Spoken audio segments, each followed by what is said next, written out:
கர்த்தருடைய பரிசுத்த நாமம் மகிமைப்படுவதாக. இந்த நாள் இந்த காலை வேளையிலே கர்த்தர் நம்மை அவருக்கு பலப்படுத்தும்படியாக நமக்கு தருகிற வார்த்தை லூக்கா எழுதின சுவிசேஷம் அதனுடைய 18வது அதிகாரம் அதனுடைய 36, 37, 38 வசனங்கள்.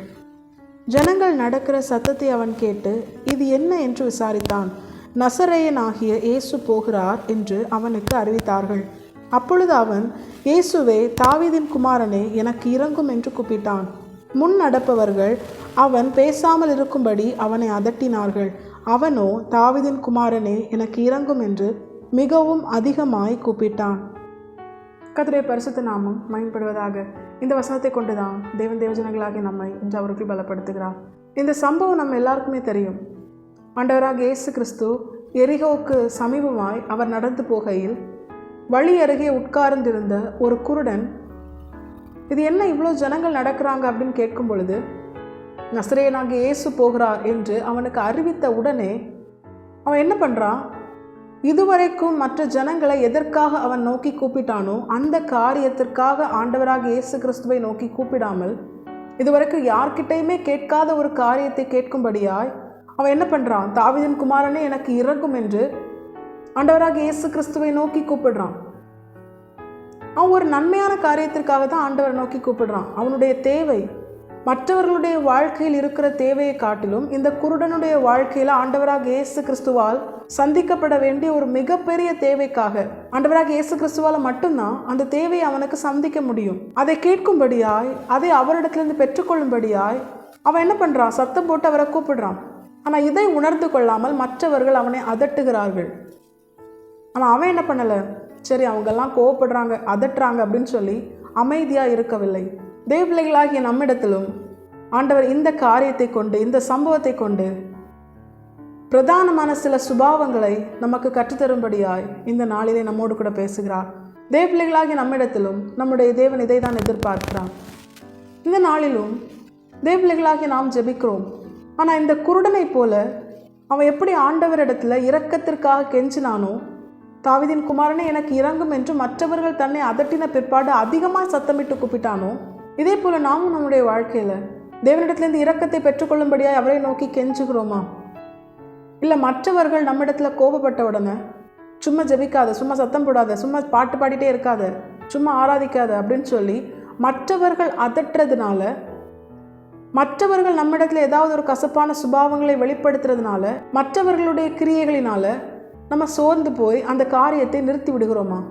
நம்முடைய வாழ்க்கையிலும் இந்த குருடனை போல தேவனால் மட்டுமே என்னுடைய தேவையை சந்திக்க முடியும் என்கிற அந்த உணர்வு நமக்கு இருந்தால் மட்டுமே, யார் அதட்டினாலும், யார் கோவப்பட்டாலும், இல்லை நம்ம ஜெபிக்கிறதுனால, ஆண்டவருக்கு பிரியமாய் வாழ்கிறதுனால, வேதம் தியானிக்கிறதுனால, ஆராதிக்கிறதுனால நம்ம இருக்கிற சூழ்நிலை இன்னும் கடினமானாலும், பிசாசு அநேக போராட்டங்களை கொண்டு வந்தாலும், எதுக்கு பிரச்சனை அப்படின்னு சொல்லி ஜெபத்தை நிறுத்தாமல், ஆராதிக்கிறது நிறுத்தாமல், என்ன சூழ்நிலை எப்படி மாறினாலும், யார் கைவிட்டாலும் நான் இன்னும் ஆராதிப்பேன், இன்னும் என்னுடைய தேவனுக்கு பிரியமான கிரியைகளை நடப்பிப்பேன், இன்னும் ஜெபிப்பேன் என்கிற ஒரு பக்தி வைராகியம் நமக்குள் எழும்ப வேண்டும் என்று கர்த்தர் எதிர்பார்க்கிறார். நாம் நம்முடைய வாழ்க்கையில் ஒரு பிரதானமான காரியத்தை அறிந்திருக்க வேண்டும் என்று கர்த்தர் எதிர்பார்க்கிறார். இந்த குருடனுக்கு எப்பொழுது பிரச்சனை வந்தது தெரியுமா? இதுவரைக்கும் அநேகர் இடத்துல பிச்சை கேட்கும்படியாய் அவன் என்ன பண்ணியிருப்பான்? சத்தம் போட்டிருப்பான். அப்போல்லாம் அதட்டாத ஜனங்கள் அவனுடைய வாழ்க்கையை மாற்றும்படியான நன்மையை ஆண்டவராக இயேசு கிறிஸ்துவால் மட்டுமே செய்ய முடியும். யாராலும் அவனுக்கு பார்வையை கொடுக்க முடியாது. மற்றவங்களெல்லாம் என்ன பண்ண முடியும்? பிச்சை மட்டும்தான் கொடுக்க முடியும். அவர்கள் கொடுக்கிற பிச்சை அந்த நாளுக்கு கூட அவனுக்கு போதுமா அப்படின்னு தெரியல.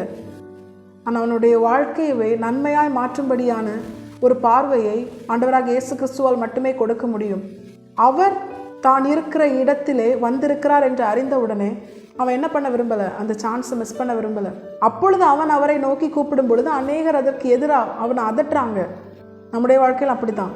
இவ்வளவு நாட்கள் நம்ம ஜெபிக்கும் போது, இவ்வளவு நாட்கள் வேதம் வாசிக்கும் போது, இவ்வளவு நாட்கள் தேவனை ஆராதிக்கும் போது நமக்கு வராத பிரச்சனை, நமக்கு ஏற்படாத சூழ்நிலைகள், பாரங்கள் இப்பொழுது நமக்கு ஏற்படுதுன்னா, தேவ பிள்ளைகளாகிய நாம் புரிந்து கொள்ள வேண்டிய பிரதானமான காரியம் என்ன தெரியுமா? நம்முடைய ஆண்டவராக இயேசு கிறிஸ்து நம்முடைய ஜெபத்தை கேட்டு நமக்கு பதிலளிக்கும்படியாய் அவர் நம் சமீபத்திலே வந்திருக்கிறார்.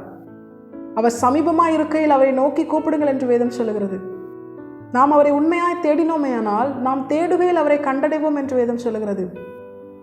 தேவ பிள்ளைகளாகிய நாம் இதை உணர்ந்தவர்களாய் இவ்வளவு நாட்கள் நான் ஜெபிச்சேன், இவ்வளோ நாட்கள் நான் ஆண்டவர் ஆராதிச்சேன், இவ்வளோ நாட்கள் தேவனுக்கு பிரியமான கிரியைகளை நடப்பிக்கும்படியாக என்னை அர்ப்பணித்து செயல்பட்டேன். ஆனால் இவ்வளவு நாட்கள் வராத பிரச்சனை, இப்பொழுது நான் தேவனுக்கு பிரியமாய் செயல்படும்படியாக ஜெபிக்க, ஆராதிக்க, வேதம் வாசித்து சபையில் தேவனுக்கு பிரியமான கிரியைகளை நடப்பிக்க நான் பிரயாசப்படும் பொழுது எனக்கு வருது அப்படின்னா, தேவ பிள்ளைகளாகி நாம் புரிந்து கொள்ள வேண்டிய காரியம், தேவன் எனக்கு நன்மை செய்யும்படியாய், யாராலும் தர முடியாத ஒரு பிரதானமான மகிமையான நன்மைகளை என் வாழ்க்கையில் செய்யும்படியாய், என் வாழ்க்கையில் தேவன் செய்கிற நன்மை நிமித்தம் கர்த்தர் நாம மகிமைப்படும்படியாய், தேசமே கர்த்தரை அறிந்து கொள்ளும்படியாய், அவ்வளவு பெரிய ஒரு நன்மையை செய்ய கர்த்தரின் அருகிலே வந்திருக்கிறார்.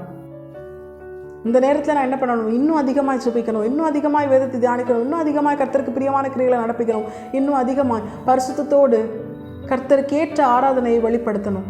தேவன் அதை தான் நம்ம இடத்துல எதிர்பார்க்கிறார். ஆனால் இந்த நேரத்தில் தான் இப்படிப்பட்ட நன்மையான தேவனுக்கு பிரியமான கிரியைகளை நடப்பிக்க விடாதபடிக்கு உலக மாமிசம், பிசாசு, உலக மனிதர்கள், பிசாசால் ஏற்படுத்தப்படுகிற பொல்லாத சூழ்நிலைகள், பொல்லாத மனிதர்களின் கிரியைகள் நம்மை அதட்டும்படியாய், நம்முடைய இருதயத்தை சோர்ந்து போக பண்ணும்படியான கிரியைகளை நமக்கு எதிராய் அவர்கள் செய்வார்கள். நம்ம என்ன பண்ணக்கூடாது? அதை கண்டுக்கவே கூடாது.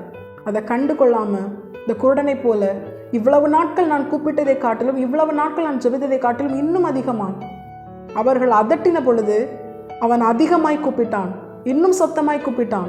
ஆண்டவராகிய இயேசு கிறிஸ்து நின்று யார் அவனை அதட்டினார்களோ அவர்களிடத்திலே அவனை என்னிடத்தில் அழைத்து வாருங்கள் என்று சொல்லி அவனுக்கான நன்மையை செய்யும் வரைக்கும் அவன் என்ன பண்ணான்?